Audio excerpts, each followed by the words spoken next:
De um lado, temos um grupo de garotos e um cachorro que resolvem os problemas usando puramente o raciocínio e muita capacidade de correr, diga-se de passagem.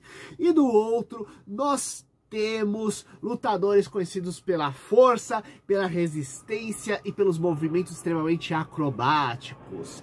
Então, hoje vamos falar sobre os dois crossovers que tiveram entre a turma do Scooby-Doo e a WWE, que é a maior empresa de wrestling, né, de luta livre dos Estados Unidos, né, uma das maiores do planeta.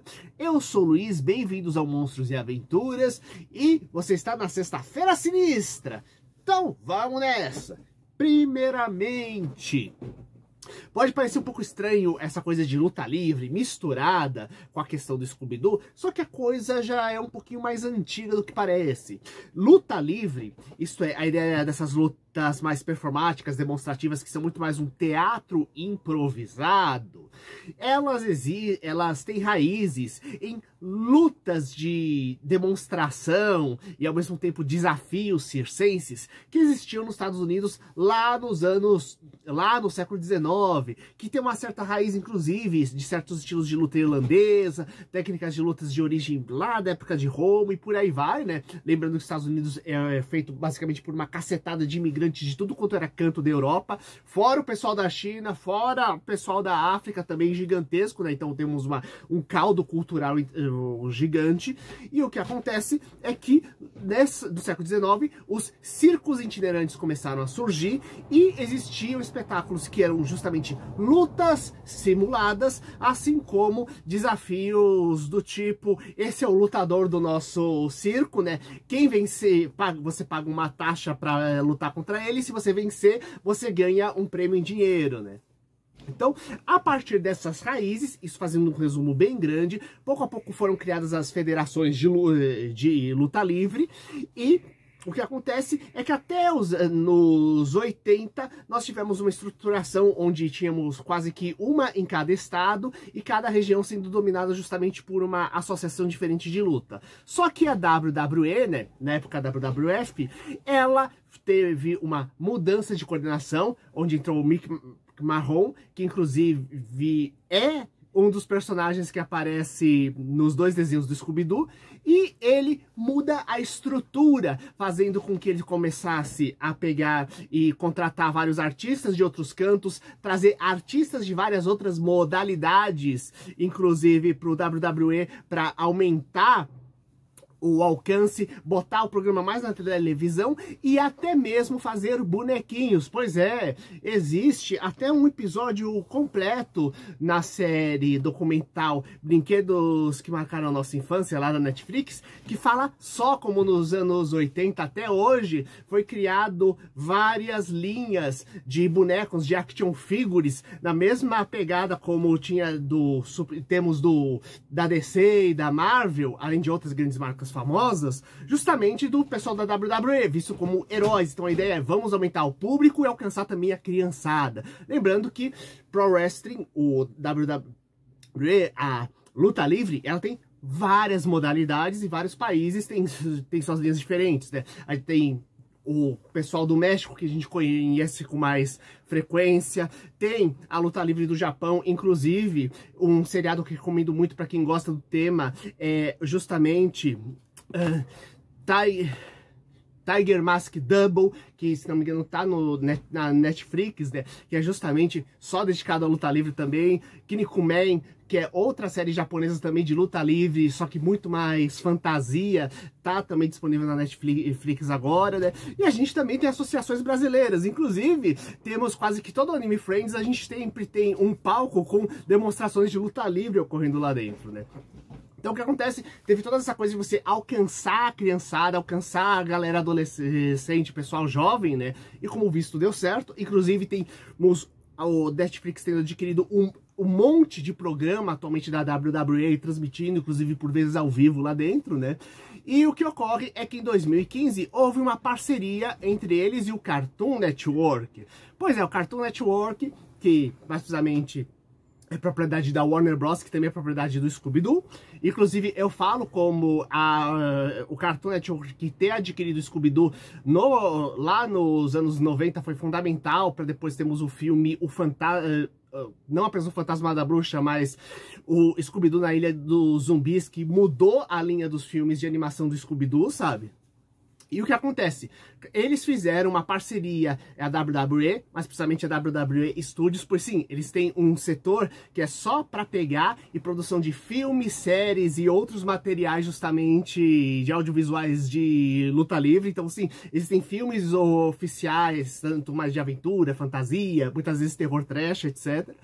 E o que acontece é que eles fizeram justamente uma parceria com a Cartoon Network. Então, teve 3 produções que foram feitas. Um filme com Scooby-Doo, um filme do WWE com os Jetsons e outro com os Flintstones também. E o que acontece? O Scooby-Doo fez sucesso suficiente para pegar e depois ter uma continuação que vamos falar aqui. Então, vamos primeiro, a primeira parte desse vídeo, a gente vai falar sobre o filme WWE e Scooby-Doo, né? Mistério na WrestleMania, que aqui no Brasil ficou como Lutamania. E também o filme que é a continuação direta, que foi feito em 2016, onde a gente tem o título que é Scooby-Doo da WWE, o Mistério do Demônio Veloz. Então, vamos comigo. Primeiramente, o primeiro filme mostra o Salsicha e o Scooby como fãs enormes de luta livre e que adoram jogar videogames do tema. E o que acontece? Eles acabam ganhando justamente um concurso, por causa da pontuação enorme que eles conseguiram no videogame, para conseguir pegar e ir num local que seria a cidade do WWE. Isto é, nesse mundo a gente pega e tem uma espécie de cidade temática criada somente em torno da luta livre. E então eles acabam convencendo os demais a pegar e levarem eles pra lá, né? Então nós temos o Fred querendo testar a câmera nova dele, e com isso ver as técnicas de luta vai ser bacana. Temos a Velma, que é a mais intelectual do grupo, querendo pegar e fazer pesquisas envolvendo guerreiros e lutadores do passado e fazer uma comparação com os combates atuais simulados, né? E temos a Daphne, que no início não quer nada, mas acaba se apaixonando por um lutador, mais precisamente por um que vai virar justamente o grande aliado deles na história, basicamente um 5º membro humano da equipe, que é o John Cena. Pois é, 5 anos antes da gente pegar e ter o John Cena assinando um contrato com a Warner para se tornar o pacificador, criando o novo filme do Esquadrão Suicida e com sucesso suficiente para ter uma série de 2 temporadas, que sim, a segunda temporada, na hora que eu tô falando agora do Pacificador, vai estrear esse ano ainda. Então, o John Cena, 5 anos antes disso, ele já trabalhou com a Warner, com o personagem interpretando ele mesmo, justamente no desenho do Scooby-Doo na WWE. E aqui ele faz aquele herói mais clássico, forte, quase um Superman sem superpoderes extras, além da força enorme dele, pegando e ajudando eles lá dentro. Só que o que acontece? Eles descobrem que tem uma série de problemas acontecendo. Primariamente, nós temos um urso fantasma que está atormentando a região, né? Causando a fuga de gente que gostaria de turistas que iriam para pegar e ir para a cidade, causando problema entre os lutadores que não estão conseguindo treinar direito e por aí vai, né? E em segundo lugar, nós temos o grande campeonato que vai acontecer e um cinturão que é todo cravejado de joias, que vai ser o prêmio do vencedor, e que tem gente atrás do cinturão, né? Então, e nesse processo tudo, o que acontece é que o Scooby-Doo ele vai ser falsamente incriminado de pegar e tentar roubar o cinturão. Então começa a pegar e ter toda uma investigação de tipo, ok, quem está querendo roubar o cinturão? 2, quem está e por qual motivo está fazendo esses ataques do urso fantasma, como ele está conseguindo emular, inclusive, esse urso com poderes sobrenaturais, né?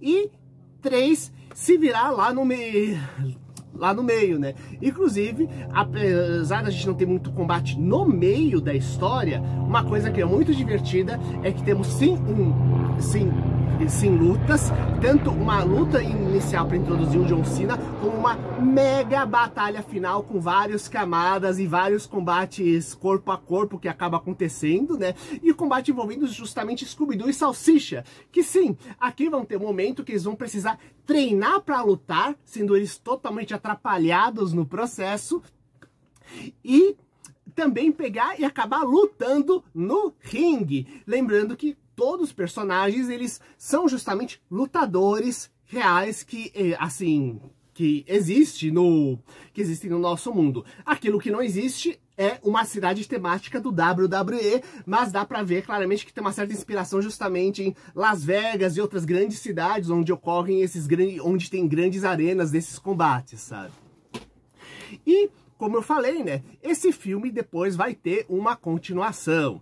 Lembrando uma coisa importante, aqui a gente tem o combate, só que toda a parte de raciocínio e investigação também acontece. E existe sim uma lenda dentro da história sobre um urso que teria sido usado justamente para esses... Lembra aquele que eu comentei sobre a ideia de show circense usando os combates? Pois é, a ideia é que teria um antigo circo com um urso que usavam justamente para os combates, que o urso resolveu simplesmente conseguir dar um jeito de fugir e se vingar do pessoal do circo que maltratou ele, e que o fantasma dele estaria atormentando até o momento na região, né? Então, a ideia básica é, o que está acontecendo? Quem está simulando esse urso e com qual motivo, na verdade, né? Que a coisa vai muito além, na verdade, da questão do cinturão, o que é bem bacana para ficar não tão óbvio a questão dos mistérios. Fora toda a sequência de combate final extraordinário. Então consegue fazer um equilíbrio bem legal entre a parte de suspense e investigação e a parte de luta. Com o Salsicha e o Scooby tendo momentos maravilhosos, não apenas lutando WWE, mas a questão deles tendo todo aquele modo ultra atrapalhado para pegar e realizar os combates deles também.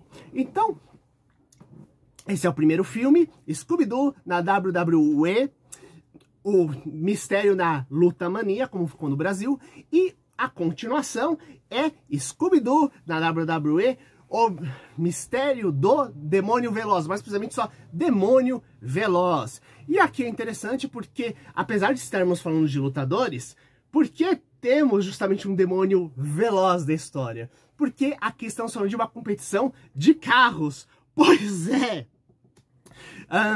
Aqui a gente tem a ideia da WWE criando uma corrida, lembrando isso que, assim como a cidade da WWE foi uma criação para o primeiro filme, essa corrida da WWE, que é a Muscle X, é uma criação só para o segundo filme, mas que eu acho que daria para fazer um jogo de kart estilo Mario Kart maravilhoso, ou estilo Sonic Racing, se pegassem e se inspirassem nesse episódio. Warner, WWE, façam isso! Então, o que acontece? Aqui nós temos uma mega corrida de carros gigantescos, aquela coisa bem carro monstro, que é bem da cultura americana de fazer aquelas megas disputas com carros enormes, fazendo um rally. Isto é, uma disputa em terreno que não é uma pista de corrida propriamente dita, mas um trajeto ao longo de uma estrada fechada, né, com vários intempéries da natureza para passar. E o que ocorre é que esses carros não é simplesmente um motorista. Cada carro tem uma equipe de pelo menos 2 pessoas, né, pelo menos um motorista e um suporte, e tendo justamente esse campeonato na forma de corrida de carros que está acontecendo no momento. E o bacana é que cada equipe, ela tem um estilo diferentão. Temos a equipe da Rússia, que apesar de ser meio arquétipa de um lado, tem muito aquela questão da fidelidade, da parceria que é trabalhado dentro da história. Temos ainda a equipe da Jennifer, da filha justamente do Mark Mahon, que mesmo ele não querendo tá participando da corrida. Temos a equipe dos Celtas, que é um pessoal justamente de origem irlandesa, né? E parte deles realiza truques de mágica e tem um lado todo esotérico, dando um charme próprio para a equipe. Só que o motorista não tem nada desse lado esotérico, ele é muito mais quase um guerreiro viking da história. o que é bem bacana. Temos ainda também o carro do próprio Salsicha, que sim, vai competir na corrida com um carro de cachorro-quente, mas qual é a ideia básica? Aqui, além dos vários tipos de competidores, cada um com seu estilo diferente, nós temos também a ideia de que tem alguém sabotando a corrida. Mais precisamente, existe o fantasma de um antigo corredor. A ideia básica era um corredor misterioso que desafiava as pessoas até que um momento tão misterioso quando ele apareceu, ele também desapareceu, aparentemente morrendo em uma das corridas ultra perigosas. E o que acontece é que ele estaria de volta novamente para ganhar a corrida, eliminando os outros campeões, o que é bem bacana, porque o carro dele é uma coisa aspecto meio vulcão em chamas, misturado com a ideia de um escorpião gigante, inclusive com um rabo de escorpião que ataca os outros e solta fogo. É maravilhoso esse carro, gente. E o Scooby e a turma do Scooby tentando descobrir o que está acontecendo. Inclusive porque, eles já resolveram, como eles resolveram o mistério anterior, eles ganharam meio que umas entradas, ingressos VIPs para outros eventos da WWE, por isso eles estão eles conseguindo acompanhar a corrida sem problemas, além deles serem chamados pelo Mick Marrow novamente, já que eles resolveram bem o mistério anterior, para conseguir pegar e resolver também esse mistério, para pegar e evitar acidentes, assim como evitar destruir a corrida, né, o que destruiria também a empresa, devido ao dinheiro investido, né?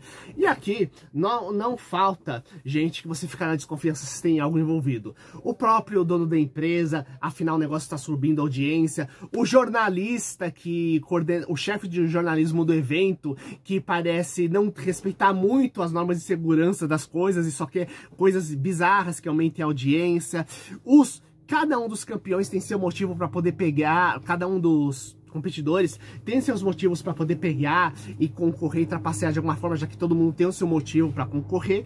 E o que ocorre? O grande destaque é que se no primeiro filme a gente tinha o John Cena como aquele herói mais clássico, pegando e sendo justamente o membro extra da equipe, aqui nós temos o Undertaker com seu parceiro Tim Rhodes, sendo justamente outro competidor, e aqui ele é traduzido como o Coveiro aqui para o Brasil, e o que acontece é que ele tem justamente um lado oposto, quase como se o John Cena fosse quase um Superman, ele seria quase um Batman. O Undertaker, justamente esse aspecto o Coveiro, justamente pelo lado, aspecto mais sombrio, dark, as roupas mais pesadas, o estilo mais sombrio e dramático, quase como se estivesse declarando uma poesia gótica que ele gosta de pegar e fazer os discursos dele, né?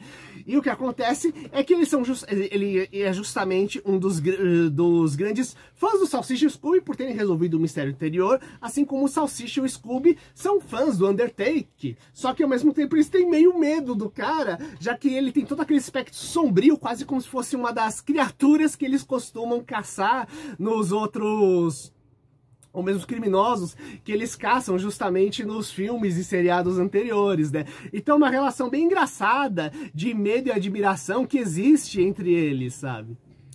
E, inclusive, para completar a nata da história, temos até um momento onde justamente o veículo principal da turma do Scooby-Doo, que é a máquina do mistério, que é aquele furgão, um clássico das aventuras, ele acaba se transformando também numa máquina de corrida. Inclusive, uma das coisas que eu acho bacanas é como os personagens, além do próprio Scooby Salsicha, que já são conhecidos no meio e aquele amor pela WWE e tudo mais que a gente conhece, os outros personagens também são desenvolvidos. Com o Fred, que a gente já tem aquele toque da tecnologia que a gente vê com a questão da câmera dele no primeiro filme, agora, como ele é o cara que comanda e pilota a máquina dos mistérios, ele tem conhecimento de mecânica. Isso é utilizado o tempo todo para pegar, consertar os carros, fazer as coisas funcionar, ajudar a desvendar os mistérios com detalhes de mecânica, sabe? A Velma é colocada um pouco em segundo plano, mas aquilo que é definido legal é a amizade dela com a Daphne, como se estrutura dentro da história, sabe? No meio de toda essa testosterona. É bem bacana como isso é desenvolvido. Então, esses dois filmes, fica a minha dica para assistir, inclusive em sequência, eles que estão bem gostosos. Não é patrocinado, mas tá aqui, até onde vi, tá no HP Max disponível para quem quiser assistir. E eu quero saber de vocês, quais filmes do Scooby-Doo e da WWE vocês já assistiram? E lembre-se de apoiar o canal, dando seu like, compartilhando com seus amigos. E se quiser ajudar ainda mais, temos nosso link de vendas da Amazon. Se você precisar de alguma coisinha, você compra através desse link e parte da grana, o preço vai ser normal, só que parte do dinheiro acaba indo aqui pro canal. Então, galera, até o próximo vídeo. Falou!